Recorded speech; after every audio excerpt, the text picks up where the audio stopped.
All right, mic check, good. So I'm Max Ceron, CWB Association Welding Podcast. Today we have a really cool guest, Welding Podcast. The show is about to begin. Hello and welcome to another edition of the CWB Association podcast. My name is Max Ceron, and as always, I'm out there trying to find the coolest talent I can in this beautiful country of ours. This episode is going to be a special episode where we're going to be talking to Mr. Ivan Wright, who's a weld technician from Fronius Canada and also a member of the Black community here in Canada. And we're going to be tying it into the wonderful month of Black History Month, which we always take the opportunity to try to learn as much as we can about the Black community, not just in terms of welding, but also in terms of Canada. We have a long storied history here in this country, and I think it's always a point of pride to have these episodes and to teach and learn more about what our communities are based upon and with. So, Ivan, welcome to the show. Max, thank you very much for having me on the show.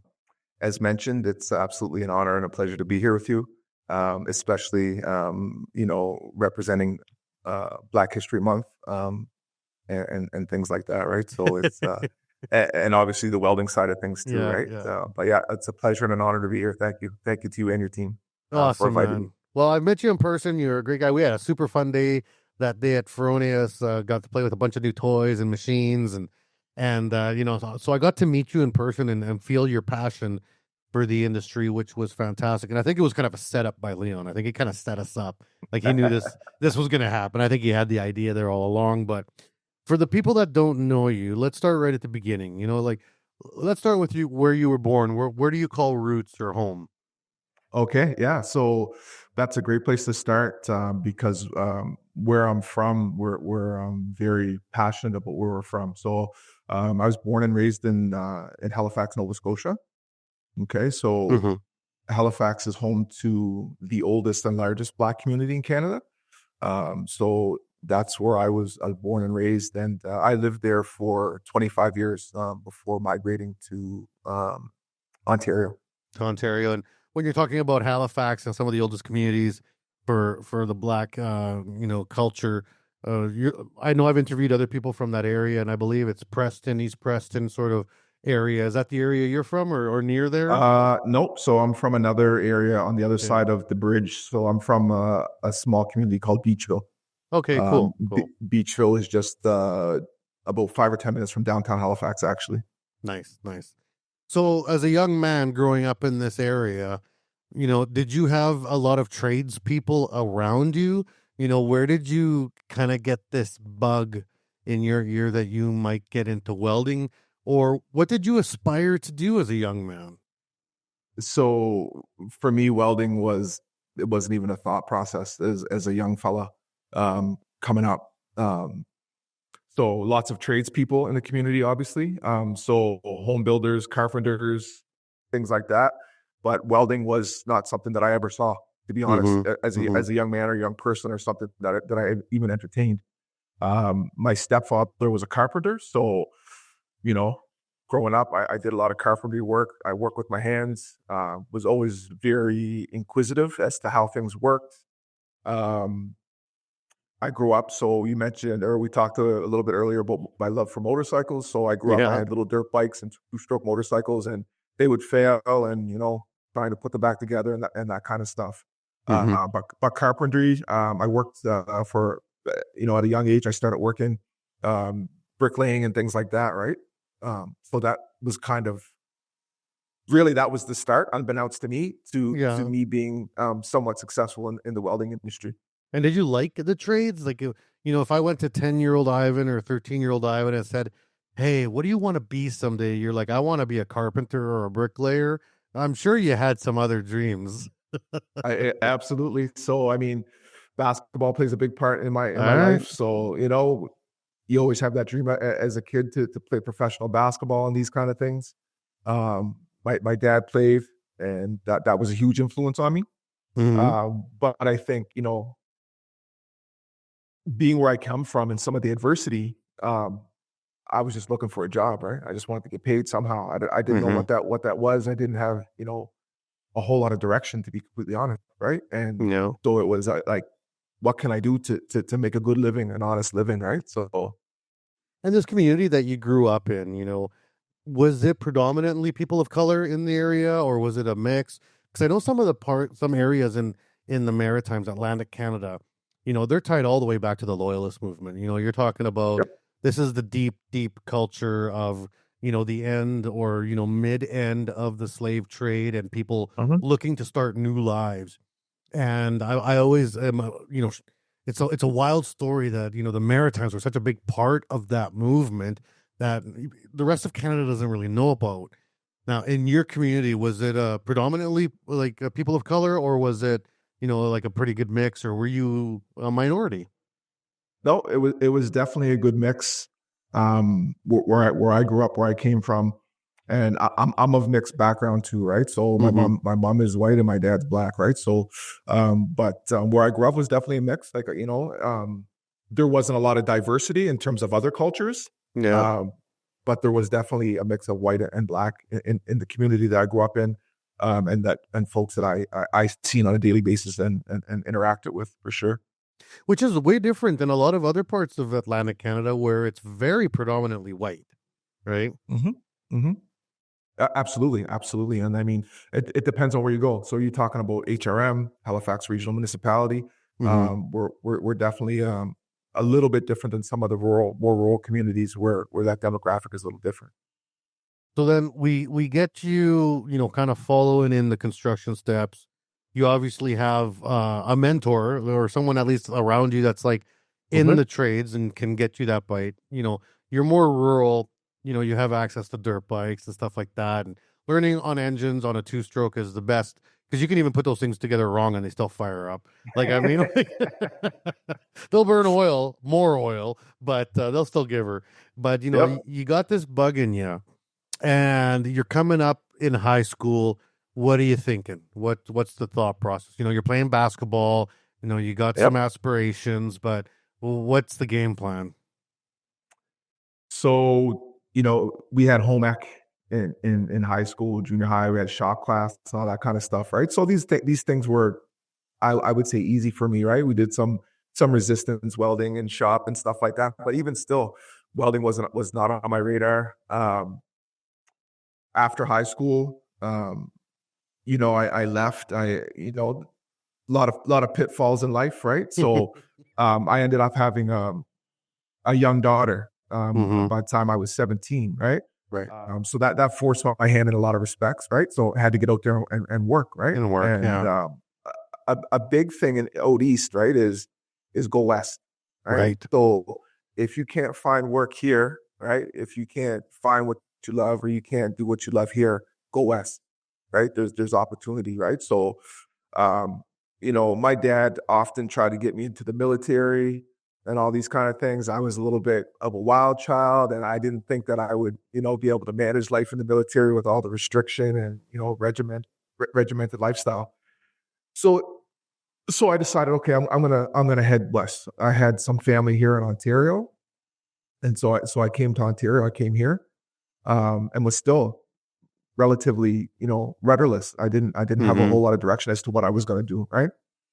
Um, And are you and then 17 here or moving to Ontario with your daughter and no, baby mama, no, or you're just no, coming out to see if no. you can find your way? I just exploring. I had a cousin that was here, and he said at the time, just come on out and work, and we'll find something and get into something. Right? Mm-hmm. Just come on out and try it out. If it doesn't work out, you go back. It's no problem. So there wasn't really a concrete plan as to what I was going to do. Right? Yeah. And so I came here. I was working at a temp agency, and I distinctly remember I was at a printing place in Scarborough. And the first week was okay. Second week, they were like, yeah, everybody's off on Fridays. And like I was driven at this point, right? So um, empty stomach and a broken heart, right? Yeah. So I was motivated, right? I need to do something. So I called back to the temp agency and I said, listen, the company you have me at right now, I said, they're closed on Fridays. I said, I need something. I need something that's like 5, 6, 7 days a week even, Yeah. right? Give me the hours. Yeah. That's right. So the lady calls me back and then she's like, okay, I got a place for you. It's as much work as you can handle. It's in a wet room environment. Show up at this place at this time, talk to this person. Are you okay with that? And I said, yeah, I'm okay with that. And so Monday morning, I got my stuff together and I showed up to this place. And so the guy brings me in and he shows me this big room and he says, okay, so this is what you're going to be doing. This is your rubber boots and your respirator. And we're going to bring a crane and we're going to drop these tubes off here. And you're going to dump these tubes in this bath. Then you're going to dump them in this bath and you're going to dump them in this bath. Mm-hmm. And then when they're done, you're going to rinse them all out with a pressure washer. He said, wear your mask, keep your goggles on. This stuff is acid. I said, oh, okay. I said, okay. Yeah. Made sure, right? And so unbeknownst to me, right, it was a pickle room, right? So I was pickling stainless tubing. Stainless, yeah. And so this company was, it was a division of Samuel Sons. So that was your first foot in the door into like kind of the steel world. This was my first foot into the steel world. And so I worked there, and I still didn't have a plan. The first week there I trained. Second week they put me on afternoons, which was also a little bit weird for me because we didn't have 3 shift rotations at least, right? It was you work 9 to 5, and then doors are closed on the weekends, like, you know what I mean? Yeah. So because this is going back quite some years, right? So anyway, okay, afternoons, no problem. And so I just kept working. I kept pickling tubes, man. And I had a few inspectors come over and they said, man, like, what are you doing in there? Like, I've never seen the ID of these tubes so clean, right? Like, I said, I don't know. I'm just doing what I'm supposed to do. Right? Yeah. I'm just doing what I'm supposed to do. So, so this went on for a while, and I always had a business of minding my own business and just showing up for work and doing what I had to do, right? And so I did that for a number of weeks, and then the lead hand on the day shift actually, I come in one day and he was from Newfoundland, so he always had, I think he saw something to me. He knew I was driven. He probably seen a little bit of himself in me, right? And so he comes to me one day with an envelope. And he says, here you go. And I'm thinking right away, Get fired. I'm looking for another job now, right? Right? So right away, this is what I'm thinking, right? And I said, okay, Glenn, all right, no problem, all right? He said, just open it and have a look, because I think he could tell that I got a little bit discouraged, right? Yeah. And so I open up this brown envelope, and I look in there, and it was an offer letter of permanent employment. $20-some an hour to start, right? Yeah. At that time, back in 2004, that was good money. Yeah. Right? Yeah. And so I looked at that. I looked at Glenn, and I shook his hand, and I thanked him, and I said, "Okay, I'm going to go home and I'm going to go over it and everything." And to me, it was a done deal already. There was no question, right? But you got to look professional. Well, I try at that time, but I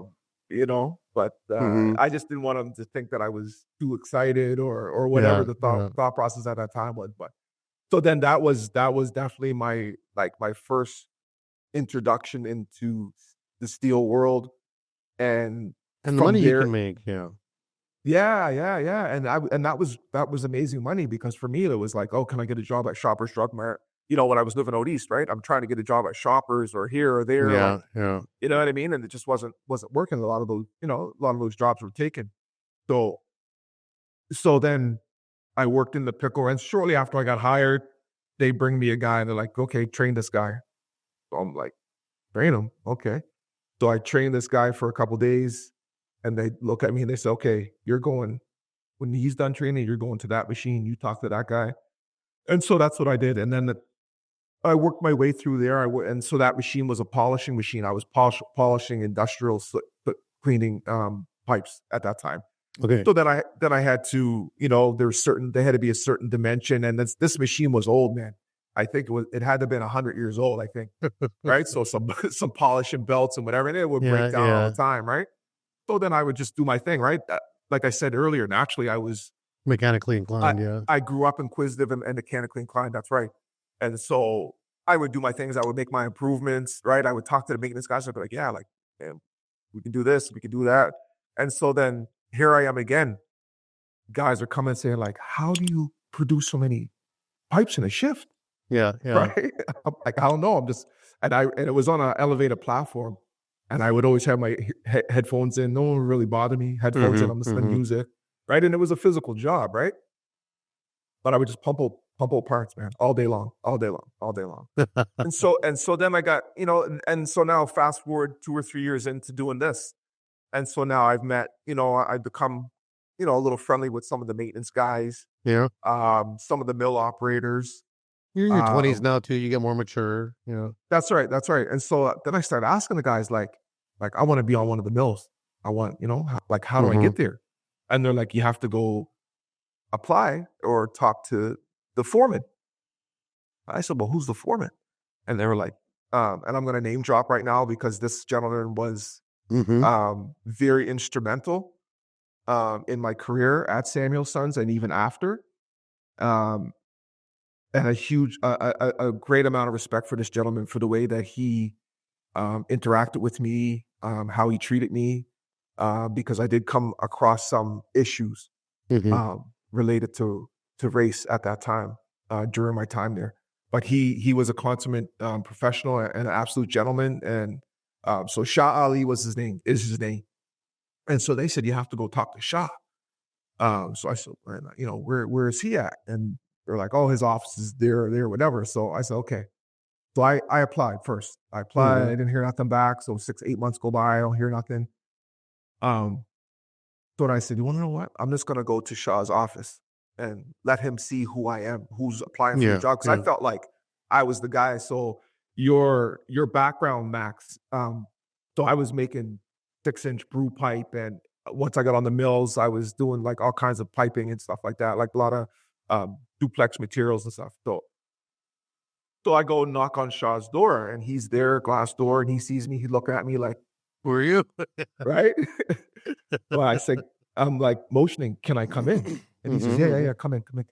And I said, hey, like, I applied for the mill job a couple of times. I never got a response, but I just want to let you know or let you meet who the person is behind the name. So he looks at me, he says, okay, all right. And I'm waiting for some like warm response, like, all right, yeah, like you're the guy, you know what I mean? And he's like, oh, okay, yeah, cool. Close the door behind me, right? I'm like, okay, went my day, right? And I was like, man, that didn't go like you planned. How I thought it was gonna go, right? And so I think it was maybe the next day or the day after, I'm walking in for my shift and I hear somebody calling my name. Ivan.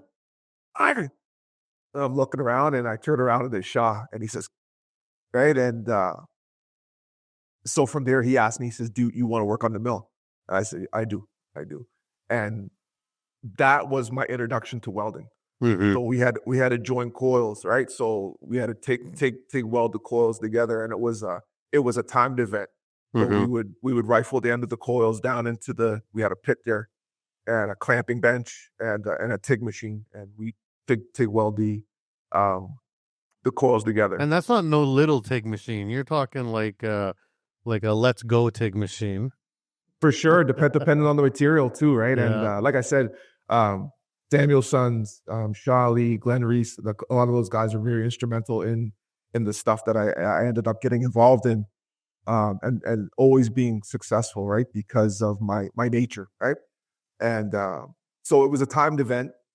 Some material stick or whatnot, and these welds were important because if the welds failed at the ends in the breakdown rolls, that could mean that we have to take all the material out of the mill, reset the mill, we have to readjust the heights, and it's just like resetting the mill again, right? So if that went wrong, it could be hours or even sometimes days of changing over the mill or fixing this, fixing that. Huge money loss, yeah. And I've had drive shafts fail and all kinds of stuff. So again, guys would compliment me, right? Like you never had these welds fail, like, right? And then so they would join at the weld box. I would get minimal oxidization on the IDs and stuff like that. And so the guys were like, where'd you come from kind of thing, you know what I mean? And yeah, man. So I went about that, and I worked at Samuelson's for a long time. Now, how long And were you there? so I worked there from 2003 to 2008. So 5 years, yeah. Yeah. And And so that was the kickstart then. that was the kickstart. That was definitely the kickstart. And then so while doing that, right, I'd be fabricating. I'd work there sometimes 7 days a week, right? Mm-hmm. Work on the weekends, man. I'd work with the maintenance guys, would be fabricating stuff and getting into all kind of stuff. And then one of the maintenance guys was like, they had a MIG welder there, or do some MIG welding, and just that's really where I got my start and my passion, because when I would TIG weld those coils together, right? I could, just the arc burning, nice clean arc, and it was quiet, and I would, have my little You're in the weed zone, going, yeah. right? And they would look good, right? I was like nice little pattern I put in there. So I was like, okay, like I can, I can do this. Yeah. So like if let's go backtrack a little bit. So no, you grew up in rural Nova Scotia. Now in your community is your community. And from what I understand, how was your upbringing in terms of you being of mixed race? Like, was that something that was odd or normal, or like, because usually when you go to the bigger centers, the bigger cities, that's usually when you start really, encountering a lot of discrimination. People can be a lot more, I guess, I don't know, ugly about how they treat people with less consequence. When you're in a small town, you can't really do that because that gets around pretty quick, right? Now, did you notice a big difference going from Nova Scotia to Ontario in terms of how people treated you? And did you think it was racial, or did you think it was just because you're from the East Coast? I've had some pretty mean things said to me. Since like being in Ontario, I've had people treat me really unfairly because of the color of my skin or what I represent, right? I think in Nova Scotia, there's to this day, there's still there's a division between the white and the black community. I think it's better than it was years ago.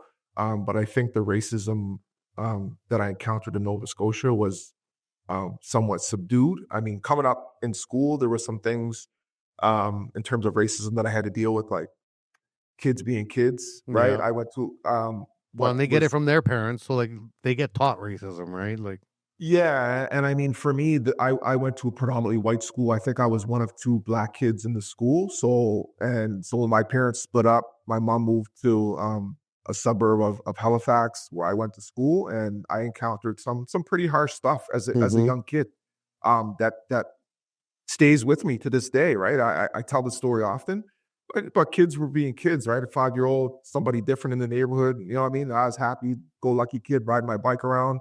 They would call me names, right? Push me down, and I was a target. And I still am. I'm a very nice person, right? I'm a very nice guy, but I had to learn to be tough at a young age, right? So that was always a challenge. But I overcame that in some respects. But that kind of was part of the struggles growing up, right? Is dealing with these kind of things. Now, fast forward, moving to Ontario and dealing with these kind of things. As an adult, I'll tell you, I've had some really mean things said to me at work, right? And so, like I said, Shah Ali, there was some stuff that happened there, and I always try to go with things in a professional manner, especially at work. But he handled things very, very gracefully on my behalf. A couple, there was a couple different things instances I remember dealing with racism here. So it's still out there. It's still a thing. It would be nice to think that it doesn't exist anymore, but that's just not the reality, right? no, it's not. And like you say, how things stick to you. Like I'm a person of color. I'm from South America, and one time at work, someone hung a squirrel in my work cell on a noose. Like I don't know how much rancor you can get. Like, number one, you're killing an animal. And number two, you're hanging it in a noose in my work cell in the morning. And it's like a ha-ha moment for everyone at work. It's like, yo, like that affects you forever. Like Yes. that's an ugly thing. And you're talking about being a kid. And one of the ugly things that I find, and you can agree or disagree with me, I'd love to hear your thoughts on it. But one of the things that racism starts to do to you as a young kid is you start putting up walls, right? And so when you meet a new person that's not of your color, you immediately have to assess real quickly if they're genuinely nice or if they're fake nice or if they're going to be mean or if they're going to be racist or a bigot. You have to have these thoughts, and you start doing it just automatically. It just becomes part of the walls of how you protect yourself. But it's an ugly wall to have. Like, you wish you could just be like, hey, new person, how's it going? But That's right. You can never do that. Not once can you do that for the rest of your life, because you got to be like, hey, I'm Max. How are you? You got to like go through this feel out period, which is really stupid, but it but it exists, right? It does exist, and I think it's an accurate statement to say that when you're young like that and you deal with things, that there are some barriers that are put up. As a kid, sometimes it's hard to understand the thought process, right? Because at the end of the day, when you're a kid, you're just a kid, right? Yeah, And you just want to play. some kids are, yeah, exactly, right? Some kids are taught certain behaviors. Some kids are taught other behaviors, right? And ideologies and thought processes. I was taught that I was just a kid, and that, color of my skin shouldn't really matter, right? And I can do anything, right? But the reality is that there's other kids out there that are taught other things, right? And that aren't maybe as kind and as loving as others, right? And that's part of the problem with racism, right? And the way that it affects people long term, right? Yeah. Now, as you got older, your parents, your mom's white, and they have a mixed relationship. I know your dad, your mom and dad split up, but them being, kind of both sides of the equation, were you able to draw on their experiences? Like, were they able to explain to you, like, it must have not been easy for them either as a mixed race couple, right? For sure. Yeah, they started dating in the 70s, which was a different time completely, right? So, my parents, my mom, she was always supportive of me and still is, and just encouraged me to keep moving and not really think too much about what other people think or what other people say and stuff like that, right? Is really how I can sum it up. But yeah, for sure, they definitely had probably had a lot tougher than folks do these days in terms of being in that mixed relationship, right? Yeah, you hope it's gotten better. I mean, the world's a crazy place right now, so like we hope that these things get better. But for yourself as an adult now, if we jump forward back to you being in Ontario, how do you deal with those issues in the workplace? Those people in the workplace, because you're in grind mode. You want to go. You want to put hours in. You want to move up and make something of yourself and get paid. But and you're and it happens in every shop. Every shop I've ever been in my life, there's always that one person or who's gonna be there and gonna be a thorn in your side. How do you get past that? Always that one guy, right? Yeah. Being able to identify them early is what I find is the key. Yeah. And just go the other way, right? You see them coming right, you go left, right? So that's the best way I find. But sometimes they look for you, right? Because they know that you don't want confrontation. You don't want to have no issues because you're trying to further yourself or better yourself, right? So you start out, by killing them with kindness, being being nice to them, right? And then when that doesn't work, Max, right? You just catch them, while they're alone and have a conversation. Just let them know, right? Like, it's not going to fly, right? So you take that fight and take it elsewhere, but it's not going to work here, right? And that's where my old man came in, right? Where you got to be a little bit tough sometimes to deal with these things, right? Yeah, I remember my dad having that talk with me too, being like, some people are going to pick on you just because of the way you look and the way you talk. I mean, I've done a really good job of getting rid of my accent, but I mean, I wasn't always like this. I had a heavy accent growing up. So it's like, some people, like you said, some people look for it for some reason. Yep. Yep. They feed off that kind of stuff, right? And Yeah. especially if they think that you might be a little bit timid or a little bit weak, right? Then that's how these guys and people They operate. Yeah. they get some gratification from that, right? So Yeah. yeah, man, just try to avoid the situations, right? Be a consummate professional, right? That's always That's the key. Yeah. Keep your head up, be proud of who you are and what you're doing, and then understand that there's things bigger than all of us here, right? Mhm. In terms of what we're doing, and focus on those kind of things more than anything, right? So after you left Samuelson, then where did you go? You got some MIG experience. Sounds like you got a good thing going on there. Why leave? Why bounce? So 2008, there was Oh yeah, the big some crash. stuff going on with the economy. Like I've been an avid motorcyclist, motocross most of my life since I've been about 5.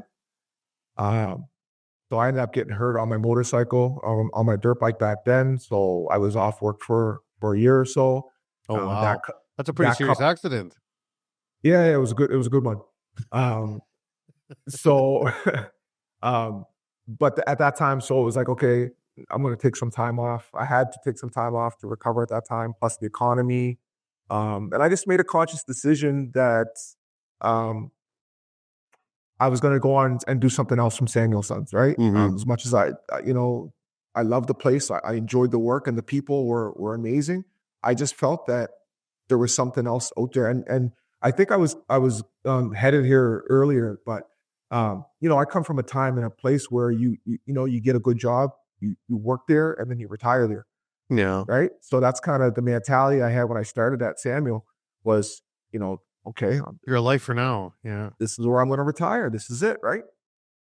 So, after having the accident and being off work for a little while, I decided, I talked to them and I'm like, listen, I'm going to pursue something else. Right. So, my goal was to pursue civil engineering.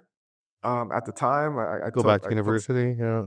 Yeah. So I took some classes. I was going to Seneca College for a while, and then, life being what it is. I think we talked earlier about my path in welding isn't a direct straight line to where I have to go. There's some ups and downs, and there's some highs and some lows, right? So the time that I was off was a very low time in my life. It was a tough time.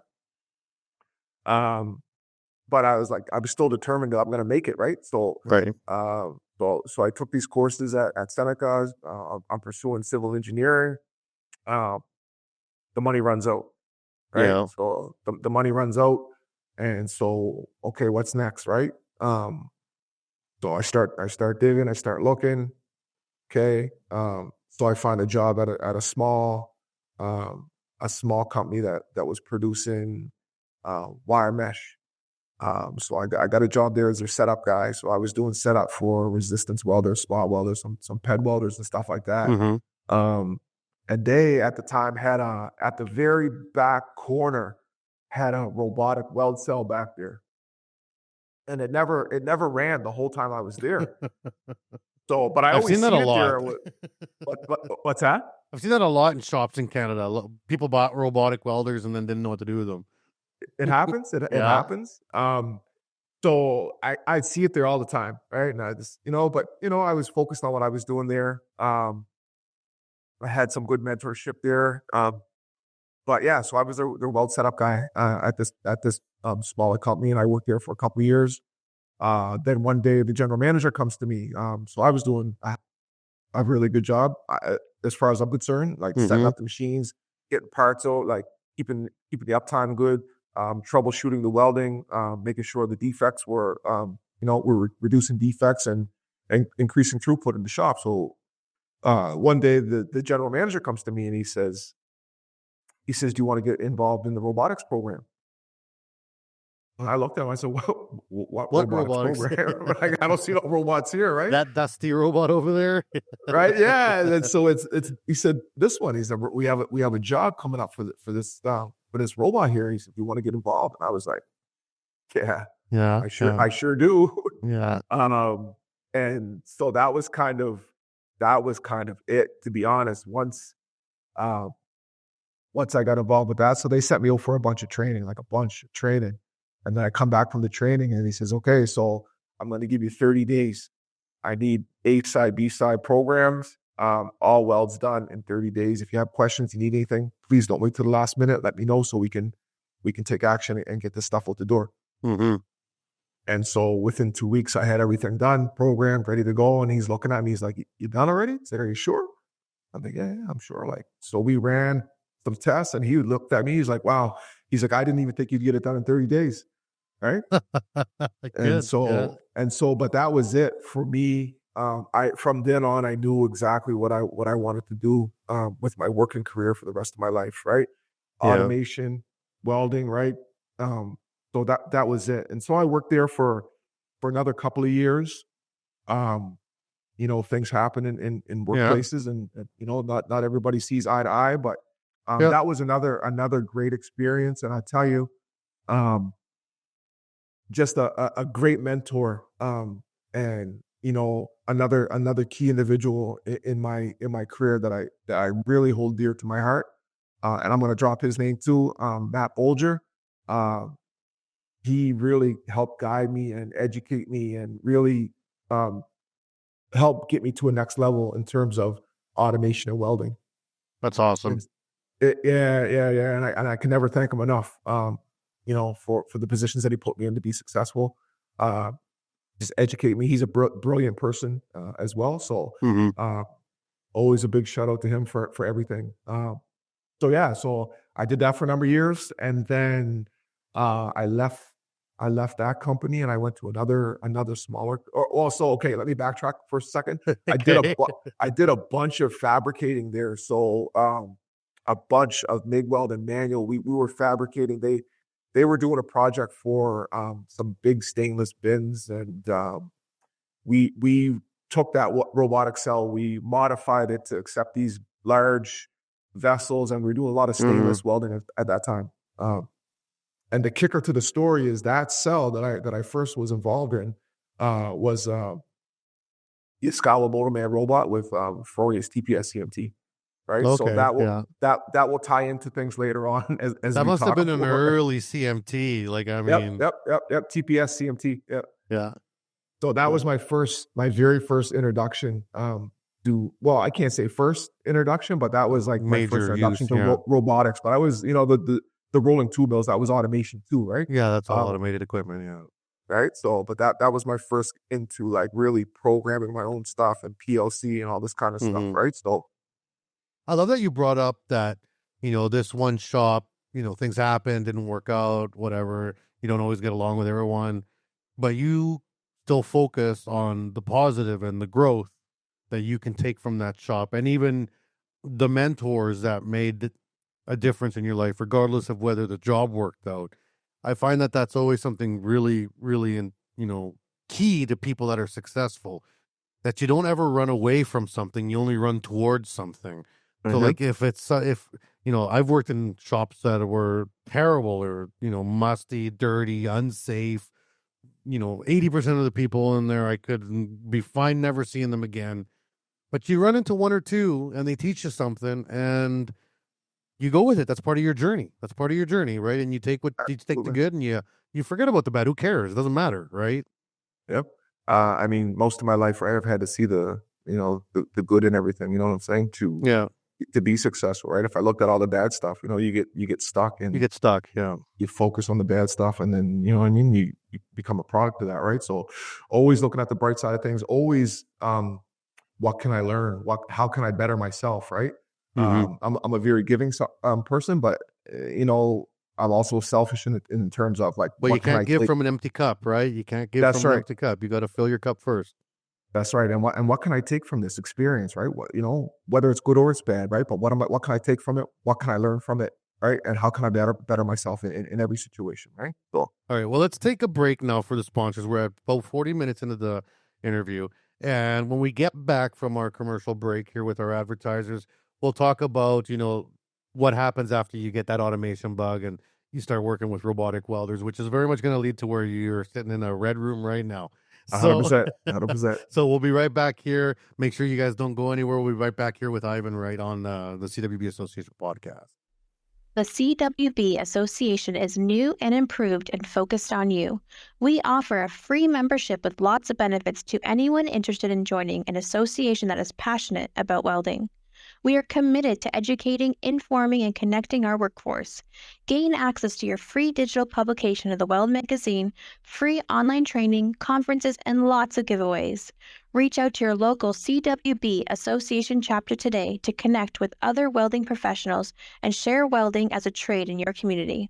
Build your career, stay informed, and support the Canadian welding industry. Join today and learn more at cwbassociation.org. And we are back here on the CWB Association podcast. Thanks so much for staying with us today. This episode has been a special episode that we're recording for Black History Month. And we have a wonderful guest here, Ivan Wright, who is a weld technician with Fronius and calls his home in Ontario now, but is originally from the East Coast out in Nova Scotia. Now, right before the break, we talked about, that first opportunity to work in a weld cell and the different challenges and the new things you need to learn when you start looking at full automation.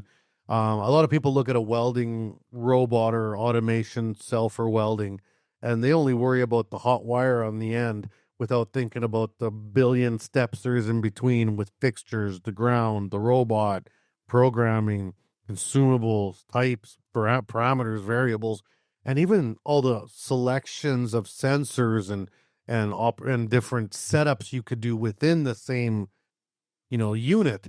So you start dipping your toes into this and you're thinking that you got the bug now. What do you do, Ivan? What do you start doing?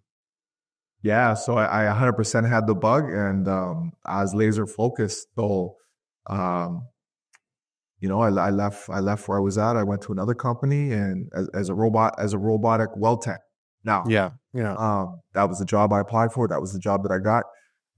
So I worked at this company. It wasn't a long-lived venture, Mm-hmm. but I learned, right? I learned from Yeah. it. So the lead robot guy there, he was I don't know if it was me that he didn't like, or if it was what I represented that he didn't like. I don't know, but he didn't like me for sure, right?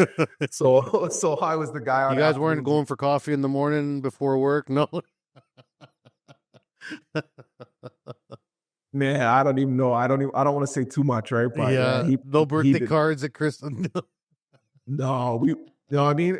If I seen him in the mall, right? You know what I mean?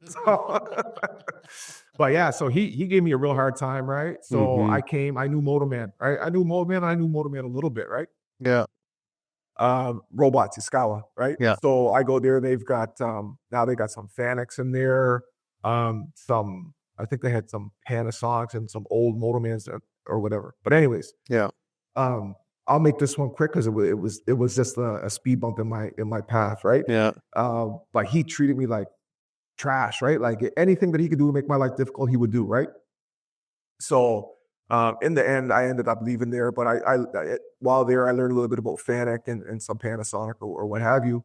Yeah. And so I applied for a job. It was I was reaching, I thought at this point, but I applied for a job at a Martin Rear facility in Brampton here in Ontario. And that's a big established company. Yeah. Yep. And so I got the job as robotic weld tech, and I was just so fortunate to get that job. So the hiring manager was the maintenance manager who I worked under. He hired me, and he put me in situations where I could succeed. So Yeah. I worked with another weld tech on afternoons that really taught me a lot about the robotic side of things. Mhm. So I learned ABB, and this is something that I want to mention because it's important to me. I'm a car guy, a gearhead, but I worked on this is like Welding Canadiana kind of Yeah. stuff, right? Yeah. So we were producing the Camaro in Oshawa at that time, and so we were producing all American muscle in Canada, right? So Yeah. to me, it was amazing, right? And The so good Camaros or the V6 Camaros? we were producing Like well, the we were RSs? we were producing the engine cradles. So the engine Okay. All cradles right. were Cool. for the coupes, the convertibles or whatever, right? Yeah. Yeah. And I would assume. I mean, that I the got a V8 Mustang outside that'll race any Camaro, but we can talk about that later. Okay. I'm not going to touch that, right? But that's awesome. There's nothing like bikes, right? So, but Yeah, well, I don't trust myself. It's me the problem. That's why. right. So to me though, right? So after a couple of years, I became the lead tech on this front and rear cradle Awesome. line, right? So Yeah. we're producing cradles for the Camaro, which to me was the coolest thing That's so dope. Yeah. ever. Yeah. So I ran that line into service, right? So ran it right into service parts. So at some points it was they needed to make 10 parts for whatever. The line would be down, and this is a big line, probably a couple hundred robots on the front and rear line. And so, sometimes it take a couple of days or a week to get the whole line up and running because they have issue in each little substation or whatever, right? But this is another really milestone moment in my career because working there, I got involved with vision systems, red herring programs, right? So creating The these red next herring tier. programs. Yeah. Yeah. I was integrating, I was literally integrating cells myself, programming them, right? And so they had adhesive systems. They had projection welding, spot welding, nut welders, like everything, like under the sun in this one facility, right? And I was on afternoons, and there was times I was the only weld tech there, right? So Yeah. it's sink or swim. I can't, right? And so I had a guy that I could call all the time.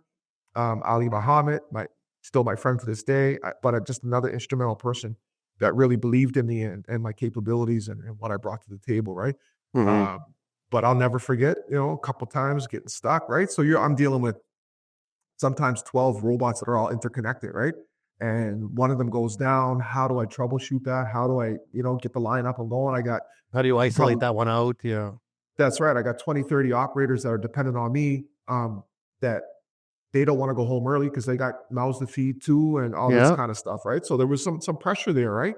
And I always somehow found a way, right, to make things happen. And it goes back to my childhood and my inquisitive nature and some of my troubleshooting skills that I learned when I was quite young, right? Now, when you're working, at this next tier early on, you said that, you come from a world where it was like you get that good job and you hold on till you retire. Now, you've been disillusioned a few times. You had a few up and goes and it happens to, I think, more to people in the trades that they care to admit that sometimes you just don't fit in the job. It ain't the job, it's you, and that's fine. Bounce. You're not going to work everywhere perfectly. But at this job now, now you're coming up on your late 20s, early 30s. I'm trying to follow the timeline here. Yeah, mid 30s. Yeah, so you're in your mid 30s here. Are you thinking now at Martin Ria, this is where I'm going to stay? Yes. At some point you start thinking, okay, I got to stop jumping around. I got to start building a pension here. I got to start getting stuff in order. Yeah. So now you're because this sounds like a pretty cool place to work. I mean, it was an amazing place to work. It was, one of the best things that ever happened to me, right? Like I said, because the exposure to different applications, different things, the freedom to learn. And within the last couple of years working there, I was leading a training program. So these guys would buy robots. We'd bring robots in. They gave me a training cell where I could bring the robots in and educate the younger folks that they're hiring, right? So how to master a robot, how to communicate with the robot, with the welders and all these kind of things. So yeah, there was no intent for me to leave. They treated me quite well there. There was nothing that I wanted, that I asked for that they didn't give me. I made my own hours more or less. I ended up getting married and bringing another young lady into the world. And they let me jump to day shift whenever I need it, right? So yeah, there was no intent for me to leave. I'll say that, right? And just having that mentality that I still have to this day. When you get a job, right? It's kind of one of those things. You should stay there, make a way. Loyalty is a big factor, right? In everything that I do. So yeah, I was, I was going to be there for the foreseeable future. And yet here we are. So what pulled you away? What happened? How did someone come and offer you a nicer bone? So like I said earlier, and that's why I said this was going to tie in later on down the line, but so I worked my first robot job, right? Or Yeah. robot application job, robot welding job was with Yaskawa Fronius. I knew the Fronius brand. I knew what they were capable of. I remember back then welding with CMT thinking like, I've You can never do so seen anything much. like this. Yeah, like what is this, right? Yeah. So yeah, I mean, I got the knock on the door. Fronius. But how? Back up. How did Fronius find you? How did that knock on the door happen? Because it's not like you're walking around with a Fronius sticker on the back of your bike or something. You know, like Nope. what happened? So yeah, so I was working in the general manager that I was working with in the past. He was working at Fronius. Oh, so he went over there. So he went to Fronius, and then so they lost a couple technicians here, and so he called me up and he was like, "You should apply." Right? So I was like, my little girl, I think my little girl was like 6 months at the time. I was like, nah, I'm good where I'm at. Like I'm stable right now. Like I don't know if I want some change like that. That's too much change, and I don't know. I think Fronius might be out of my league a little bit. You know what I mean? Yeah, they are kind of like the Ferrari, right? Like everyone kind of, I don't know, coming out. Like out west, Fronius doesn't have nearly the footprint because we haven't been as automation heavy as the East. But I remember the very few Froniuses that I did encounter, and then even the first time I got to use a CMT machine, I was like, "What kind of magic is this?" Absolutely, yeah, absolutely. So yeah, and like so to be honest, Max, I turned him down more than once. Right? Really? So I was living 10 minutes from Fronius Canada's headquarters. Yeah. And so he would call me up. He's like, "I'm going to drop by for coffee." Right. So I'm like, yeah, come through. Right. Come through. And we'd have coffee, we'd chat, and he would, he's like, "You apply for that job, man. Like, I think you'd be a good fit. Like, you've got the skills to do the job. Like, you're very knowledgeable." He's like, "I know what you're capable of. Like, you should apply." Right. And it took some convincing. I even talked to my wife. I was like, "Listen, like, this guy keeps on bothering me, man. I keep telling him no. Like, what do you think?" Right. And she looked at me, she said, "Are you crazy?" She said, "Just apply, man. Just apply and see what happens." See what they right? offer you. Yeah. Right. So anyway, so I applied. So I applied for the job here at Fronius, and I got the call for the first interview. I came here and I met with the management team and the tech manager. And so first meeting went okay. And so like for me, it's usually like you take an interview and then you get a call whether you get the job or you didn't, right? So then these guys call me back and they're like, "Can you come back in for another interview?" I'm like, "What?" I was like, "Okay." Yeah. So we go back in for another interview and we talk some more. And then they asked me to do can you put together a presentation? Basically is what they asked. No, actually, sorry. We want to do a weld test. We want you to manually weld. Yeah. So bring your PP. So I come in, and I was one of the only, to be honest, like for years, I was one of the only weld techs that had a welding bucket on my toolbox, right? So like you knew how to weld, yeah. Yeah, anytime I had to troubleshoot a weld, like even on the robots, like I'm in there, I'm looking at the arc, right? Is the arc length too long, right? Or too much wire or what have you, right? Is the torch angle off? So always, and I tell the guys, like, "Yeah, you're a weld tech, you can have a weld helmet, right?" So anyway, so I was like, okay, brought my bucket and whatnot. Yeah, I did a half decent job, I guess, right? So it came in, did some vertical up for them, and did a little bit of TIG welding. I'll never claim to be a TIG welder, but it'll hold. I put down some TIG welds for them, and right, and I guess for now, I guess as they say, so that's interview 2. Yeah, so that's interview 2, and then I had to do a presentation. So I had to do a comparison presentation and that kind of stuff, it was nerve-wracking, right? Mm-hmm. And I spent a lot of time putting it together, but at the end of the day, they offered me a job here, and I've been working here for the last 6 years now. I'm the national product expert for high performance welding. So I deal with tandem, twin, laser hybrid, or anything heavy deposition Mm-hmm.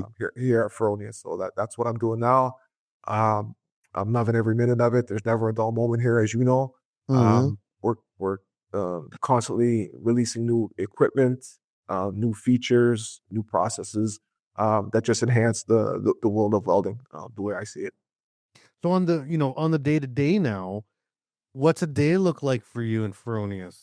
When you're coming in, and I mean, it sounds like the dream job. You get to play with the newest, coolest machines, but what is it they expect from you? Like what you say you're in charge of high deposition rate and these things. What does that mean to the customers? What does that mean to the people coming in and talking to you? So for what that means is that I'm dealing with proof of concept, right? So customer has an idea, they want to weld a certain thing. How are we going to go about welding that, right? Mm-hmm. So weld testing, Yeah. so design review, so helping customers review whatever designs they come up with, recommending applications or processes for their application. So that's the main part of what I do. So Mm-hmm. troubleshooting, like customers have our equipment, so helping them troubleshoot their stuff on site, whether that involves me going there to physically assist with my hands on, Mm-hmm. or over the phone or over email, that And kind of is thing. your territory just like the Ontario territory, or are you like doing this across Canada? Because I mean, I've worked with a few of the Fronius guys out here out west, and I'm not sure how it works for territories and stuff, like, or if you're just Ontario or if you're everywhere. Yeah, so I'm a national product expert, so anything in Canada I deal with, Mm-hmm. right? So Awesome. from coast to coast, if it's from Halifax to Vancouver, if there's anything there that's laser hybrid, um, tandem twin welding, or anything in between, and even from time to time, just filling in for some of the guys out west. And you've got some of the greatest technicians in the planet out in your area too, right? Yeah, So they're fun guys. Yeah, they're super yeah, cool. yeah, I just they're ran amazing. into them a couple weeks ago, actually, and yeah, I can hear his accent, that German accent, like down the hallway. It's like I know who's here.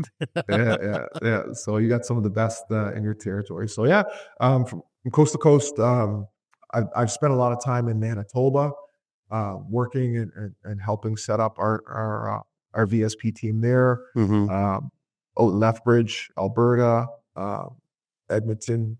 I haven't made it all the way out west yet, but yeah, Yeah. all over Canada, working on a day-to-day basis. I'm mostly localized to Ontario, but Yeah. that can be from Sault Ste. Marie, Sudbury to Kingston, right? So, And now what about, like if we go back to the overarching theme of Black History Month, there's two angles here, because now you're an established person. You got a great career, great job, a job that people could really aspire to be like, that's kind of, top of the pile type of job. Number one, do you still experience, racism in your position now? Because now you're in a position of authority. You've worked your way up a long and hard ladder, but and you hope that these experiences stop at some point in your life. But have they, or is it still something every now and then you still got to deal with it in the workplace, or with clients or customers, or who knows, right? so our workplace here is very diverse, and Fronius is an amazing employer, an amazing company to work for. Mm-hmm. And so I not here, but because of what I do, I deal with customers, right? I'm a customer facing technician, right? And the answer to your question, Max, unfortunately, is yes, right? Yeah. And that comes in different ways. Yeah. But the answer It's still definitively there, yeah. is yes. And now on the other side of that coin, as an established person who could be in a mentoring position, how important is it for you to help inspire, young people in general, but specifically young people that may be of color, that are going to experience some of the same struggles you had? How much is it now you trying to give back to help people get to where you are, theoretically? Yep. That's super important. And I've been blessed to be where I am. And there's many times where I'm providing training or I've been invited as a guest speaker at schools and vocational schools and colleges, across the country, as a matter of fact. Mm-hmm. And yeah, so mentorship or inspiring, more so, is important. And I'm not afraid to tell my story, right? Because if it wasn't for the challenge and some of the barriers, I wouldn't be where I am, right? Right. So it's super important. I wish I had more opportunity to inspire and give back. But I think right now what I'm doing here speaking with you is one of those platforms that I've been blessed to partake in, and maybe my story will inspire somebody out there that's maybe struggling with racism or lack of direction, right? Yeah. And see it and say, like, there is something there, right? If I just keep on pushing forward, right? Keep pushing forward. Good things will happen if I believe in myself, right? And yeah, absolutely. And any chance that I get, right, to either tell my story, if you get to know me a little bit better, I always have a kind word for somebody or a motivational word for somebody, no matter what it is, right? Yeah, absolutely.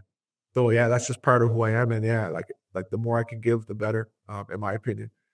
Because, like you said earlier, right, the world is changing and not necessarily the way that we would hope that it is, right? So Yeah, there's this, like that old saying you said, "Kill it with kindness." I remember being young and thinking that's such a stupid saying, but then you get older and you're like, you know what? There is something in that, because when someone's being ignorant, you got to go down to their level to engage. And why would you do that? Why would you go down there into the mud to fight? That fight, because and like I said, they're not gonna crawl out of the mud to you, right? Like, right, but like I said, I think people that engage in that kind of behavior, they enjoy the reaction, right? They want to see you get out of your character and say things that maybe you'll regret later, right? They know what they're doing, right? There's, so they practice. What's that?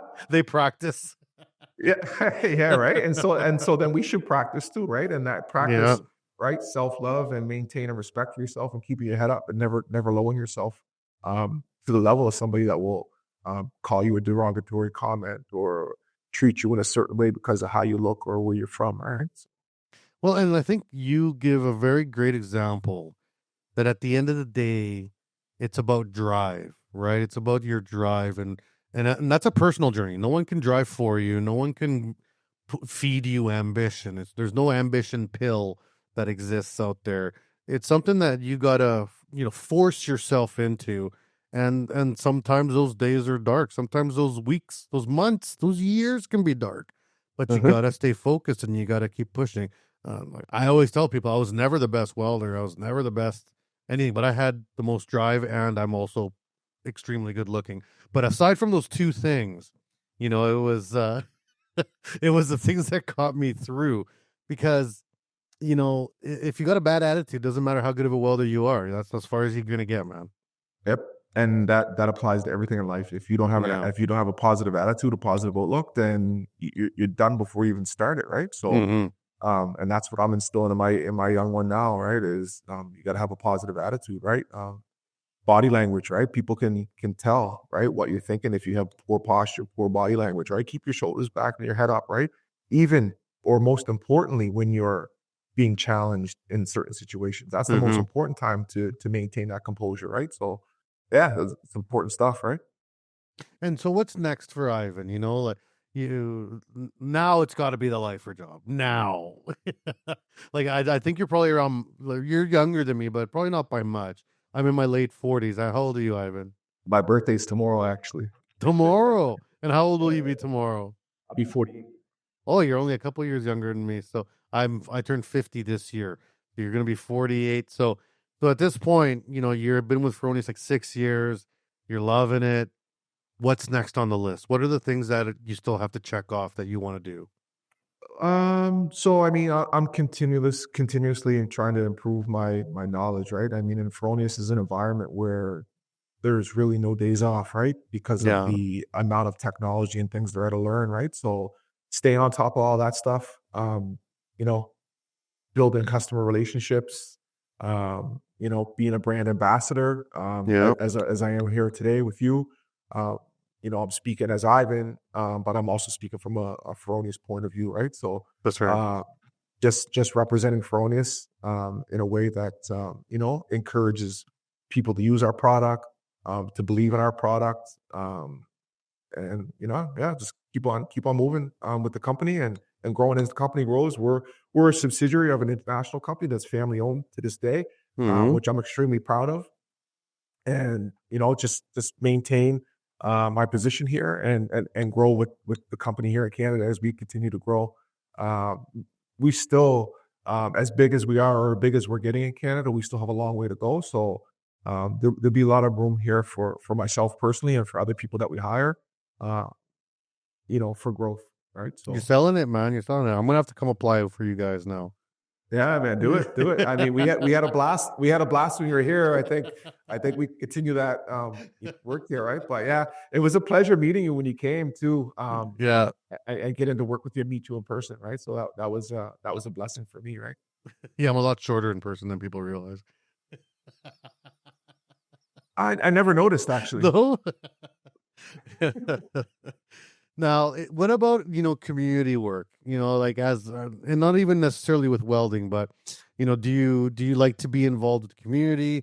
Is there anything you work with in your local area? Like what's the kind of stuff that keeps you busy outside of Fronius? Yeah. So I got a 9-year-old. She's pretty active, but I did. I'm a basketball fanatic. I grew up in a basketball home. I coached basketball. So when I first moved to Ontario, I spent a year or so and I was volunteer coaching at the Bombay Bay Community Center with Doyle Orange down at the Christie and Bloor area. So I've been taking my little girl. She plays basketball competitively. And the more I'm in the gym, the more I'm looking at getting some coaching certificates and get back into the world of coaching, probably some youngsters and stuff like that. Probably between the 9 and 15-year-old range. And that's kind of what I'm looking at right now in terms of what I do outside of work and welding. Awesome. Yeah. Like I say that's a lot of kids too coming up. It's like, I love welding, get into the trades, but keep some hobbies because it's not just about work, and you got to keep what keeps you passionate at work is having something passionate outside of work. You know what I mean? Because then you got something to work for. Because you don't work just for work. It ain't just about work. Work, you gotta have. It's a purpose. Work is like a tool. It's like a wrench. If you don't got a nut to turn, what's the point, right? I agree. All right, man. Any shout outs or anything you'd like to say to anybody out there before we end the interview? I know you threw a few names out there, but let her rip, man. Anyone you want to say hi to or yeah. So I'm here. I talk about a lot of my mentors that I had in previous jobs and everything.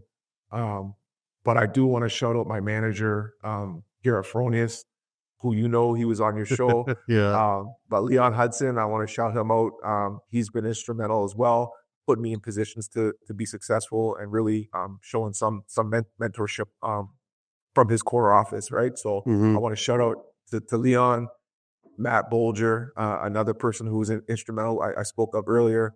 But I also want to shout out my wife and my little girl, Aveline, because you guys are the ones that keep me going every day, keep me motivated and inspired. And yeah, I love you guys. Smart move, smart man. We got a smart man in the house here. Everybody that I mentioned, I love you guys. Right? Awesome, man. Well, I can't wait to get back out there. I hope I see you at our events. I know you guys are trying to come out to more of the events that we hold there. We have some great local chapters in your area too that are always looking for connections, and we always kind of throw leads your way to try to, to get you guys more involved. It's a two-way street. You help us, we help you. You know how it is. 100%. Yeah. No, I work. I get a chance to work with a lot of your members on the course of what I do, and just much like yourself, fantastic people, very passionate about welding. We all have a lot in common, and for me, any of the CWB guys and gals that I work with, I always send out the invite, send me an email. You're more than welcome to come by the office, just like you guys did when you came by, man. I'll show you what we have here in the lab, whether it's CMT, some twin stuff. We have lots of interesting processes. I won't go too deep into it. Some of them are secret, but they're pretty cool. None of it's a secret, Max. None of it's a secret, but actually, when we were there, you had not released that new welding helmet yet, and we got to see it before it went to market. Oh yeah, I was gonna put it on my desk while I was sitting here, but it's pretty dope. I figured I would. Yeah, it's nice, and it's nice to work with. I'm doing a lot of the low amperage plasma in the lab right now. That's really excelling there for me at my ripe old age, right?